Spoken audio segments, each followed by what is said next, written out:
ఈరోజు జగన్మోహన్ రెడ్డి గారి పట్ల ఉన్నటువంటి వ్యతిరేకతతో ఈ ప్రభుత్వం కంటిన్యూ చేయడానికి ఇష్టపడ్డంలా ఈరోజు స్కూల్స్లో ఇంగ్లీష్ మీడియం దాదాపుగా రద్దయిపోయింది.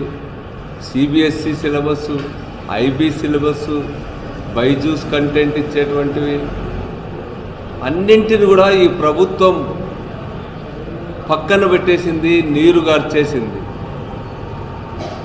వీటి వల్ల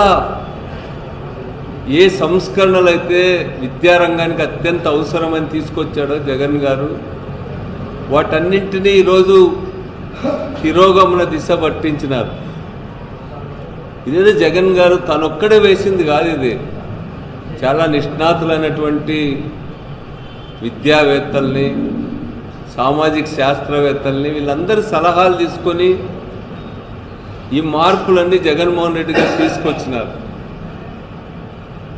ఈరోజు ఉన్నత విద్యారంగానికి సంబంధించి కూడా రాష్ట్రంలో ఈ ప్రభుత్వం వచ్చిన తర్వాత దాదాపు 18 యూనివర్సిటీలకు వైస్ ఛాన్సలర్ను తొలగించి ఒక్కరిని కూడా నియమించినటువంటి పాపాన పోలా, చివరికి ఉన్నత విద్యా కమిషన్కు చైర్మన్ కూడా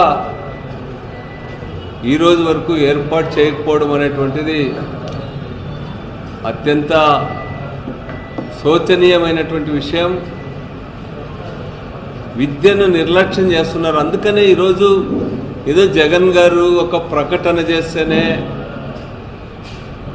దానిపైన ఎదురుదాడి చేసేటువంటి ఈ ప్రభుత్వం మొన్ననే విద్యార్థులు రాష్ట్ర వ్యాప్తంగా కూడా కలెక్టరేట్ల ముట్టడి లాంటి కార్యక్రమాలు చేశారు. అన్ని కేంద్రాల్లో కూడా పెద్ద పెద్ద ర్యాలీలు నిర్వహించినారు. వాళ్ళు ఈ సంవత్సరం నుంచే తల్లికి వందనం పేరిట చంద్రబాబు నాయుడు గారు అమలు చేస్తానన్నటువంటి దాన్ని ఈ సంవత్సరం నుండి అమలు చేయాలని చెప్పి అజిటేషన్ చేశారు వాళ్ళు.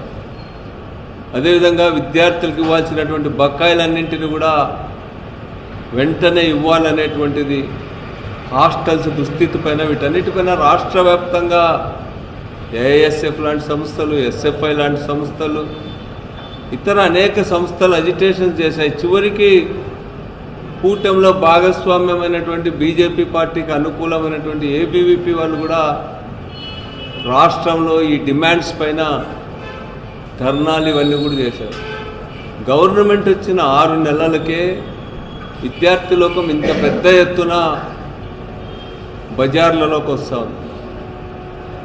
ఈరోజు విద్యార్థులే కాదు, యువకులు వాళ్ళకు ప్రభుత్వం హామీ ఇచ్చిన నిరుద్యోగ భృతి, ఎన్నికల హామీ ఇచ్చినటువంటి నిరుద్యోగ భృతి వెంటనే ఇవ్వాలని, మెగా డిఎస్సి నోటిఫికేషన్ వెంటనే విడుదల చేయాలని, రాష్ట్ర వ్యాప్తంగా అన్ని ప్రభుత్వ శాఖల్లో ఉన్నటువంటి ఖాళీలను భర్తీ చేయడానికి అవసరమైన నోటిఫికేషన్స్ ఇవ్వాలని